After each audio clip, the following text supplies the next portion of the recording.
Right, we talked about those letters that went between the Palace and Yarralumla Government House in Australia. Someone who's had a long interest in this area and has written extensively on Australian Prime Ministers is senior writer and columnist for the Australian newspaper Troy Bramston.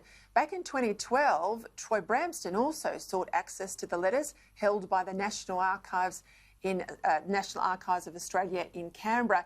He was clearly down there for this very historic moment today, and he joins us now from our Canberra studio. Troy, great to have you on the show. You're a bit of an expert in Prime Ministers and obviously in all of these other vice-regal matters. We found out today in very clear terms that the Queen did not know in advance of Sir John Kerr's decision to terminate the commission of the Prime Minister, and nor should he. In fact, I've heard some commentators on the radio this afternoon say, gee, it was terrible that he didn't run it via the Queen. I've got to laugh here.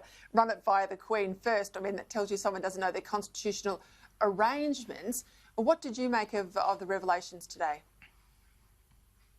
Well, thanks for having me on the show, Peter. Look, I mean, I thought it was extraordinary. This is a real unique opportunity to see this regular dialogue between Government House in Canberra and Buckingham Palace in London, between the Governor-General and the Queen's Private Secretary, Sir Martin Charteris. Kerr writes extensively to Charteris during the constitutional crisis during 1975. He sends newspaper clippings and speeches and reports. He raises questions and Charteris entertains them. I think there's probably a little bit too much of that in there, too much questions and discussion about use of reserve powers and how to resolve the constitutional crisis. But I was not surprised to see that there is no grand conspiracy here, Peter. I mean, Paul Kelly and I have long argued against Jenny Hocking's incredible claim that the Queen not only knew about the dismissal in advance, but she also authorised it. She approved it. Jenny Hocking claimed that the Queen had given a royal green light to Whitlam's dismissal in secret and by ambush in November 1975. And because of Jenny Hocking's High Court action, we've been able to see these letters. But be careful what you wish for, because they've completely debunked Jenny Hocking's madcap claim. Yeah, it's interesting. You know, the Queen was young in 1975, but she wasn't a young monarch in the sense that she'd had a couple of decades by then on the throne. And you can look at the way she conducted herself in relation to British Prime Ministers. This was not an ingenue, and she had been well schooled in the role that she was going to undertake for what has been now a very historic reign. It's clear when you read the letters, if anyone's read books of Kerr, these were Kerr's letters. I mean, they're very much the verbose nature of Kerr, and the responses were everything I would expect from the Palace. Having read responses from the Palace, they are very much in that time. I think they're sort of sitting in 1970s language a little bit, of course. I'm a bit sympathetic to the view that Kerr would have had limited people that he could speak to in confidence about this crisis that was unfolding. And there is obviously the capacity when you talk to the Palace to know those conversations are very, very privately held. But they also understand the complexity of some of the constitutional issues he was facing. I'm not sure everyone else in the country did at the time. Yeah, look, this was an incredible event in Australian politics. You know, the budget, of course, had been blocked in the Senate. Malcolm Fraser's opposition did that. They wanted to force the Whitlam government to another early election. Gough Whitlam was determined to break the power of the Senate. He thought he'd defy them. So you had this titanic clash of personalities, both headstrong, strong-willed men, and John Kerr, of course, in the centre of it. He did speak to Sir Garfield Barwick, the High Court Chief Justice, but said he'd already made up his mind about that. And, of course, we know he confided in another judge, Sir Anthony Mason.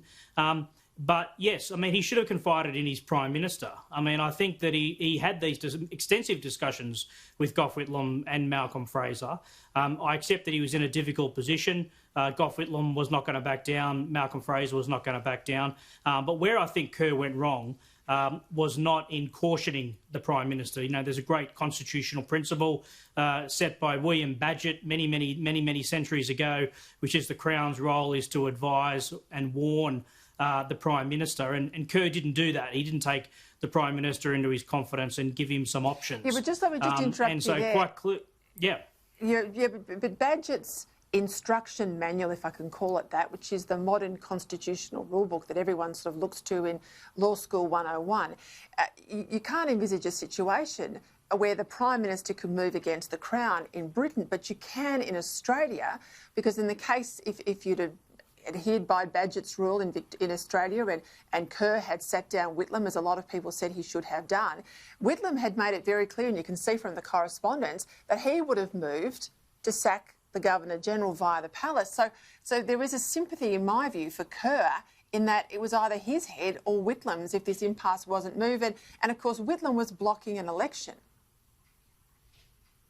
Yeah, look, Kerr had a fear of recall, as he talked about it. He thought that he would be recalled if Gough Whitlam got wind of it, and that's why he decided to act, as he said, by stealth and in secret. They are direct words coming from John Kerr, and of course there's an incredible letter in the correspondence released today, Peter, where John Kerr raises this question, and the advice he gets from the Palace is that, look, the Queen would be unhappy about that, but in the end she'd follow the advice of her Prime Minister.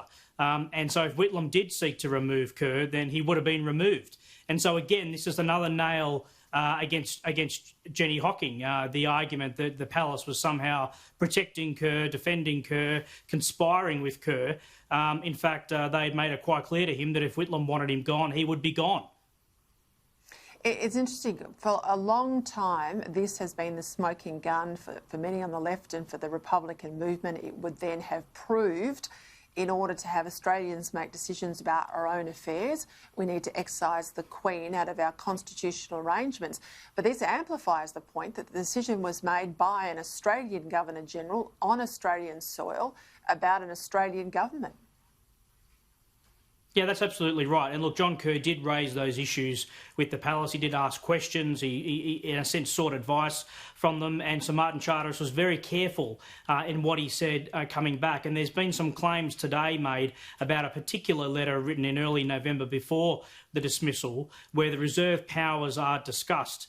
And somehow this is the smoking gun. Well, it's anything but, Peter, because what Sir Martin Charteris is doing in that letter is he says to Kerr, be very careful about exercising the reserve powers. He says, be cautious. Only do it as a last resort when there's nothing else that can be done. And so what we see here is the Palace cautioning Kerr about the use of these powers. They say it's a very, very heavy responsibility.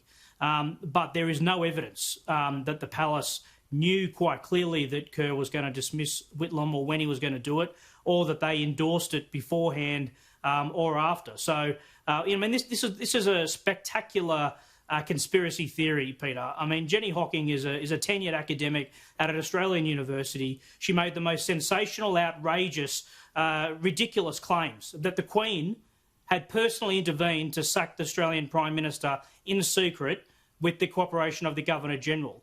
Now, that has not been proven today in these letters. In fact, the opposite has been proven. There are letters to and from the Palace and Government House saying thank you for not involving the Queen or letting her know what you are thinking. So there must be consequences for this, and other sections of the media, the Labor Party, the Republican movement, latched onto this, and they still are. But of course, this conspiracy theory has been completely debunked. Has been completely debunked. A lot of egg on a lot of faces tonight, but they're saying that this is basically the kick-off or the start of a renewed campaign for an Australian republic, if you can believe all of that.